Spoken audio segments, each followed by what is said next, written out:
আজ থেকে 15 থেকে 20 বছর আগে দেখুন কেমন টাইলসগুলো ছিল। টাইলসগুলোর সাইজ হচ্ছে 8 ইঞ্চি বাই 6 ইঞ্চি। এর বসানোর সিস্টেমটাও কিন্তু এখনকার মতন ছিল না। এই টাইলসের পিছনে অ্যারোলাইট আঠা এবং স্টোন চিপ দিয়ে একদিন আগে কিছু স্টোন চিপ দিয়ে আঠাটাকে দিয়ে রেখে দেওয়া হতো। তার পরের দিনকে এটা ওয়াল প্লাস্টার করে নিয়ে তারপরে কিন্তু এই টাইলসগুলো বসানো হতো। তো এই টাইলস দিয়ে কে কে কাজ করেছেন অবশ্যই আমাকে কমেন্ট করে জানাবেন। এগুলি খুবই ছোট সাইজের টাইলস, এর থেকেও ছোটো সাইজের টাইলই ছিল।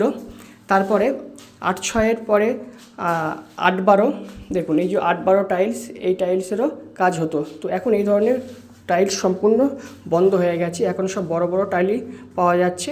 তো এটা অনেক পুরনো কাজ, যার কারণে ভাবলাম আপনাদের সঙ্গে একটু দেখাই 8/6-এর টাইলসগুলো কেমন হয়। খুব ছোট ছোট টাইলস দেখুন, আর এখনকার টাইলস একটা এত বড় হয়ে যাবে।